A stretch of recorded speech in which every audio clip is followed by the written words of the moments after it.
안녕하세요. 세이프리입니다. 오늘은 안전관리자라면 꼭 할 줄 알아야 하는 안전보건관리비 작성 방법에 대해서 얘기해 볼까 합니다. 안전관리자의 많은 업무 중에 하나인 안전관리비 사용 처리는 중요한 업무 중 하나입니다. 제 경험상 현장 소장 및 회사에서 안전관리자로 취직을 하면 기본적으로 안전관리비 처리는 한다고 가정을 합니다. 만약에 안전관리비를 한 번도 해보지 못했다면 솔직한 말로 안전관리자 취급도 하지 않습니다. 다른 많은 중요한 안전 업무들이 있지만 현장 소장님은 특히 안전관리비에 대해서 되게 민감하게 반응합니다. 특히 작은 중소 현장의 경우는 더하죠. 그 이유가 뭘까요? 단순합니다. 바로 돈과 직접적인 연결이 되어 있기 때문이죠. 안전관리비는 공사 금액에 따라 일정 부분 법적으로 사용하게끔 되어 있는 비용입니다. 그렇기 때문에 안전관리비로 처리할 수 있는 부분은 안전관리비로 사용하고 또 사용이 불가한 부분에 대해서만 공사비로 처리해야 합니다. 그리고 안전관리비가 초과가 될 시에는 더 이상의 안전관리비 사용이 불가합니다. 그래서 공사비로 처리해야 합니다. 그래서 공정률 및 투입 인원 등에 따라 효율적으로 잘 계획하여서 안전관리비를 사용해야 공사 현장이 끝날 때까지 문제없이 잘 마무리할 수가 있습니다.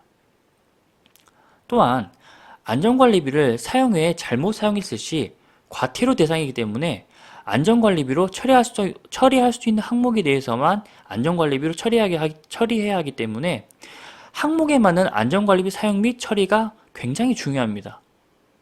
그러면은 안전관리비를 사용에 있어서 무엇을 알아야 할지 한번 알아볼까요? 제일 먼저 해야 할 사항은 무엇일까요? 바로 공사 금액에 따른 안전관리비 계산 금액이 얼마인지 알아야겠죠? 그리고 안전관리비 금액을 알았으면은 안전관리비를 어디에 어떻게 사용해야 할지 계획을 세우셔야 합니다. 이거는 초보 안전관리자분들이라면 한번 그 안전관리비 사용계획서를 작성해 보시는 것을 저는 추천드립니다.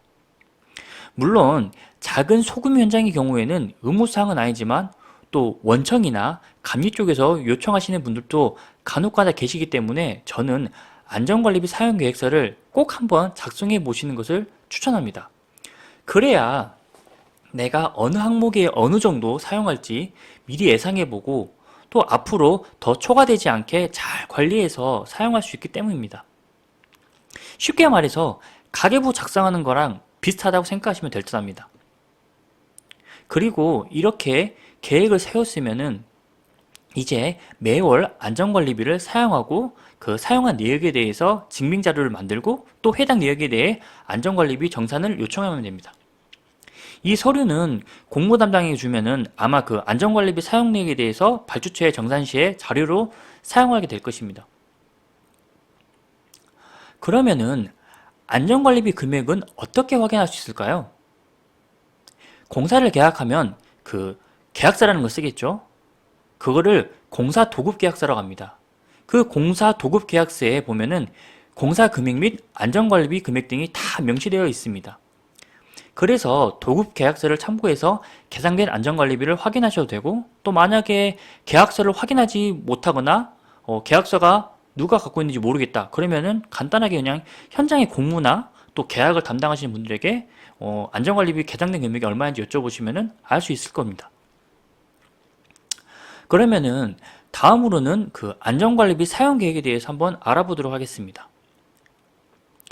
공사에 투입되는 그 예상 투입 인원이나 또 그 직종에 따라서 사용되는 안전보호구의 종류가 다 다릅니다. 예를 들어서 일반 작업하는 근로자랑 용접하는 용접공이랑 그리고 또 유해물질을 철거하는 철거 작업하는 인원이랑 사용하는 보호구가 지급되는 보호구가 같을까요? 다 다릅니다.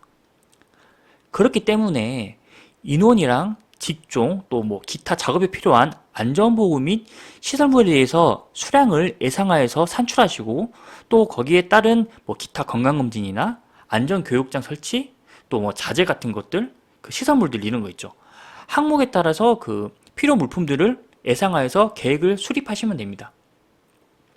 안전관리비는 어느 그 특정 항목에 몰빵해가지고 사용할 수는 없습니다. 기본적으로 각 항목별 사용 기준에 따라서 적정하게 좀 분배하셔가지고 사용하셔야 합니다.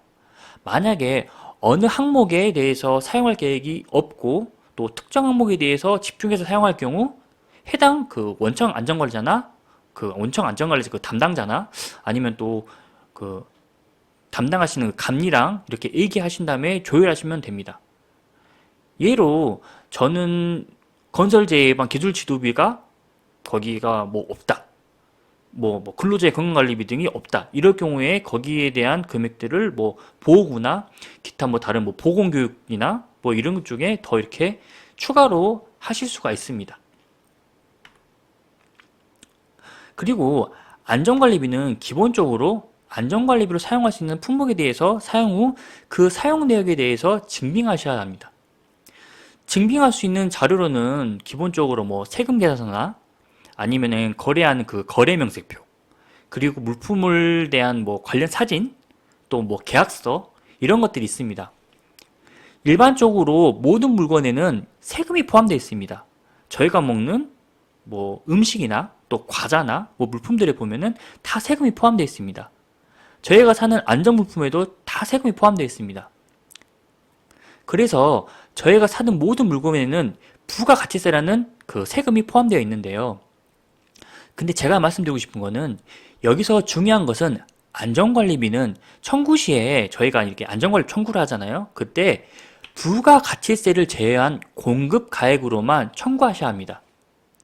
예로 33,000원의 물건이 있습니다. 그러면 이 물건은 원래 30,000원짜리의 물건이었고 거기에 부가가치세 10%가 붙어가지고 33,000원으로 청구가 된 겁니다. 그래서 저희는 33,000원의 물건에 대해서 안전관리비로 청구를 하려고 하겠지만은 33,000원이 아닌 부가가치세를 제외한 30,000원의 금액만 청구할 수 있습니다. 이와 관련해서는 더 자세히 알고 싶으신 분들은 제가 올려드린 안전관리비 해설집을 참고하시기 바랍니다. 안전관리비는 그 항목이 크게 9가지 항목으로 나뉘어 있습니다. 해당 항목에 따라서 그 어떤 것들을 사용할 때 이것을 시설비로 해야 할지 아니면은 뭐 안전보호구로 해야 할지 잘 알고 계셔야 추후에 과태료를 안 맞을 수 있습니다. 이거를 쉽게 말해서 뭐 시설비로 해야 되는데 보호구로 하거나 보호구로 해야 되는데 시설비로 할 경우에는 이것도 과태료 대상이 될 수가 있거든요. 그래서 각각의 사용 가능하고 또 불가능한 항목은 어떤 것들이 있는지 제가 이렇게 첨부해드린 파일을 참고하셔서 공부하시기 바랍니다. 그러면은 이제 본격적으로 안전관리비로 사용되는 그 여러 항목 중에서 주로 그 많이 사용한 항목에 대해서 한번 알아보도록 하겠습니다. 대표적으로는 안전보건관리자 등의 인건비에 대해서 안전관리비로 처리할 때입니다. 그러면 안전보건관리자들의 인건비 항목에 대해서는 어떻게 증빙해야 할까요? 저는 크게 보시는 것처럼 6가지의 종류로 증빙자료를 만들고 있습니다. 첫 번째는 선임 확인서입니다. 안전보건관리자는 노동부에 선임 신고를 하고 난 그 이후부터 안전관리비로 처리할 수 있습니다. 예로 내가 입사는 1일날 했지만 선임 신고를 10일날 했다고 가정을 하면은 10일부터 안전관리자로 선임되었기에 1월부터 9일까지의 급여에 대해서는 안전관리비로 처리할 수가 없습니다. 이제 선임 신고까지 되었고 또 매월 그 선임 안전보건관리자에 대해서 안전관리비 인건비 처리 시에 필요 추가 서류들입니다. 첫 번째는 급여를 지급했다는 급여명세서를 추가하시면 되고, 그리고 안전관리자가 업무를 이행했다는 점검일지나 또 점검일지의 경우에는 안전관리자의 이행 의무 중 법적 사항이니까 기본적으로 하셔야 합니다. 또한 안전관리자가 근무했다는 출력일보를 추가해 주시고, 또 기타 뭐 신호수나 뭐 유도원, 화재감시자 등의 안전보조원의 인건비 처리 시에는 업무일지와 또 그 분들이 일했다는 근무사진을 추가해 주시면 됩니다.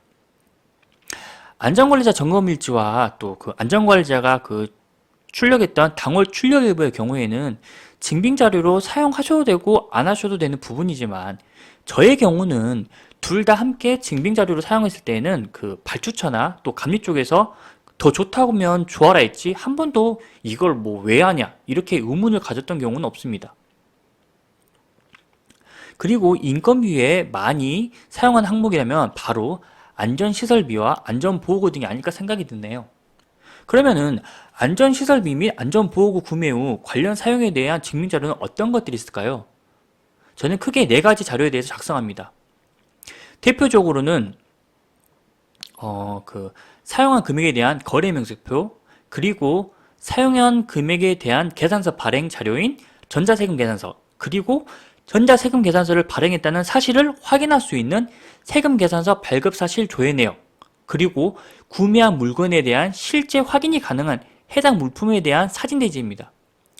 처음 현장 시작 시에는 기존에 사용하던 업체가 없는 경우에는 신규 거래 업체를 선택하셔가지고 해야 합니다. 이때는 하나의 업체가 아닌 그 몇 개의 업체를 비교 견적 후에 알맞은 업체와 컨택하셔가지고 거래를 하셔야 합니다. 왜냐면은 하나의 업체를 그냥 선정해가지고 뭐 비교 견적서를 가지고 있지 않고 물건을 구매하셨다. 그러면은 아마 원청이나 뭐 기타 도급사 쪽에서 뭐라 할 거예요. 왜냐면은 이거를 뭐 한쪽에 이렇게 좀 편애해서 거래한 거 아니냐 이런 얘기가 나올 수 있기 때문에 꼭 그 몇 군데를 그 선정하셔가지고 비교 견적서를 다 받고 거래하시는 것을 저는 추천드립니다. 이래야지 나중에 발주처나 뭐 해당 회사의 본사 구매 관련팀에서도 뭐라고 안 합니다. 비교 견적서를 달라고 하는 현장 및 회사가 상당히 많다는 것을 꼭 참고하시길 바랍니다.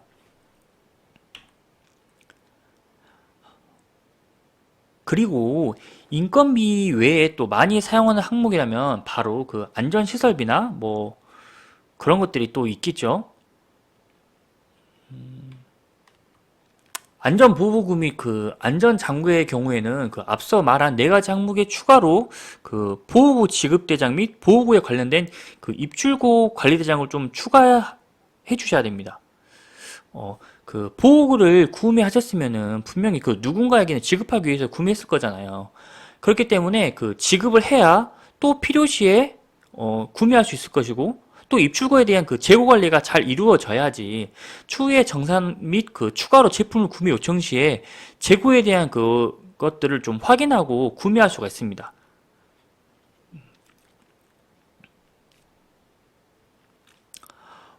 그리고 그 다음으로 이제 그 세금 계산서 발행은 그럼 어떻게 하는지 궁금하시죠? 먼저 그 전자세금 계산서 발행 및 그 발행 사실에 대해서 제가 한번 좀 알려드릴게요. 세금 계산서 발행은 그 회사마다 정산하는 날짜가 다 다릅니다. 그렇기 때문에 정산하는 날짜에 따라서 그 구매 업체에게 해당 날까지 사용한 금액에 대해서 계산서 발행을 요청하시면 됩니다. 예로 그 현장이 뭐 매월 25일 날 마감을 한다고 가정하면은 1일부터 24일까지 사용한 금액에 대해서 계산서를 발행하시고 그 다음 달부터는 이제 그 전달의 26일부터 이달 24일까지 사용한 금액을 청구하시면 됩니다. 이거는 그렇게 크게 어려운 사항이 아니니까 계산서 마감 관련해서는 그 각 현장의 그 공모 담당자에게 물어보시면은 아마 알려주실 겁니다. 그리고 여기서 꼭 확인하고 넘어가야 하는 중요한 사항에 대해서 말씀드릴까 합니다. 먼저 그 업체에 계산서 발행을 요청하기 전에 꼭 내가 사용한 금액과 계산서 발행한 금액에 대해 내역을 비교하셔야 합니다. 해당 업체에 내가 사용한 금액에 대한 내역서를 달라고 하셔가지고 품목 또 뭐 수량, 가격 등을 꼼꼼하게 그 확인하셔야 합니다. 그렇지 않고 그냥 다 맞겠지 하는 생각으로 만약에 계산서를 발행하면은 그 후에 이제 확인 결과 금액이 만약에 맞지 않다. 이러면은 다시 업체에 계산서 정정 신청을 하고 또 어디가 틀렸는지 비교해야 하고 일이 많아지게 됩니다. 그래서 꼭 계산서 발행 전에 그 사용 내역에 대해서 확인하시고 그러는 거를 마시기 바랍니다. 다음은 계산서가 발행되고 난 후에 이 금액에 대한 전자세금 계산서가 진짜 발행되어 있는지 이런 게 확인이 필요합니다. 이것은 홈택스에 들어가시면 제3자 발급 사실 조회라는 것을 통해서 할 수 있는데요. 어, 그 전자세금계산서에 나온 정보를 토대로 그 하나씩 복사해서 이렇게 붙여 넣어 주시면 됩니다. 뭐 공급자 사업자 등록번호는 사업자 등록번호대로 이렇게 똑같이 복사해서 넣어주시고, 그 다음에 뭐 승인번호는 승인번호대로, 그리고 또 공급가액은 공급가액대로 이렇게 똑같이 넣어주시고, 또 그리고 공급받는 자, 그러니까 그 내가 재직하고 있는 회사의 정보인 그 사업자 번호, 이런 것들을 그 계산서가 발행한 그 작성일자 등과 다 확인하셔가지고 하나씩 넣어주시면 됩니다. 이렇게 모든 정보가 일치하면은 완료입니다. 그리고 추가로 안전관리비는 이제 기본적으로 부가가치세를 제가 제외해서 공급가액만 청구가 가능하다고 말씀드렸잖아요. 그래서 이때에도 공급가액과 세액을 더한 금액이 아닌 공급가액으로 계산세가 발행되었기 때문에 이 공급가액만 맞는지 확인해 주시면 됩니다.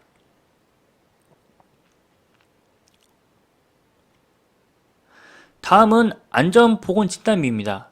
전체적으로 큰 틀은 사용금액에 대한 증빙 자료이기 때문에 사용 내역에 대한 그 내역서, 전자세금 계산서, 또 뭐 그 발급 사실 조회, 그리고 사진 등이 주 첨부 자료입니다. 이외에 뭐 진단 및 검진 등을 위해서 사용했을 경우 그 해당 내역에 대한 뭐 계약서나 또는 근로자 건강검진 명단 및 뭐 비용 정리가 된 내역서 등을 추가로 첨부하시면 됩니다. 기타 또 그 증빙 자료에 참고하면 좋겠다고 생각되시는 것들이 있으면은 추가로 뭐 첨부하셔도 상관은 없습니다. 다음으로는 그 안전보건교육비 등의 항목에 대한 내용입니다. 앞에서 계속 말씀드린 것처럼 첨부에 필요한 서류들은 대부분 똑같습니다. 하지만 그 내용에 따라서 추가로 첨부해야 할 서류들이 다르기에 그 필요하다고 생각되시는 것들이 있으면 또 추가로 첨부하시면 좋은데요. 예로 그 직무교육이나 뭐 관리감독자 교육 등은 안전관리비를 청구하고 싶을 때에는 뭐 해당 대상자에 대한 그 교육 확인서나 또 비용에 대한 그 이체 내역, 그러니까 제가 이제 뭐 교육을 신청을 했으면은 그 교육기관에다가 돈을 이제 회사에 이체를 해야 되잖아요. 그러면 그 이체 내역 같은 거를 그 캡처하셔가지고 추가로 증명하시면 됩니다. 그리고 또 뭐 교육 대상자 명단 등을 갖다가 별도로 이렇게 많으면은 추가로 만드셔가지고 이렇게 해주시면 좋고요. 그리고 안전교육장에 뭐 필요한 물품이나 기타 교재, 뭐 교환 등을 뭐 구입하거나 뭐 제작했을 때에는 해당 사용 내역에 대한 증빙 자료로 뭐 계약서나 뭐 이체 확인증, 뭐 설치 사진 이런 것들을 추가로 하시면 좋습니다. 다음은 근로자 건강장애 예방 및 청소 시에도 보시는 것 같이 다음과 같은 서류들을 준비하시면 되겠습니다. 다음은 그 건설 재해방 전문 지도기관 기술 지도비 항목에 대해서 한번 알아보도록 하겠는데요. 법 그 개정 이전에는 건설업의 경우에는 그 1억 원 이상 120억 미만의 경우에는 그 120억 미만의 공사의 경우에는 안전관리자를 선임하지 않을 시 기술지도 예방기관에 그 재예방 지도를 요청해서 그 보름에 한 번씩, 그러니까 매월 2회씩 안전진단을 받았습니다. 하지만 이것도 이제 작년 22년 8월 18일부로 건설공사 발주자의 의무로 회사가 아니라 이제 발주자가 그 의무적으로 계약하는 제도로 이제 개정이 됐습니다, 법이. 그래서 회사에서 따로 계약을 하지 않아도 됩니다. 만약에 뭐 이렇게 재예방 지도기관이나 뭐 어떤 다른 외부 기관에서 뭐 그 진단이나 기술 지도를 받았을 때에는 첨부 자료로는 뭐 거래 명세표나 뭐 세금 계산서, 그리고 그 세금 계산서 발급 사실 조회, 그리고 계약한 거 있으면은 뭐 그 기술 지도 계약서나 또 기술 지도를 받았기 때문에 거기에 대한 뭐 결과서, 뭐 또 추가로 그 현장을 점검하고 지도했을 때 그 관련 뭐 사진들을 좀 찍으셔가지고 그런 것들을 부가적으로 이렇게 증빙 자료로 사용하시면 좋겠습니다.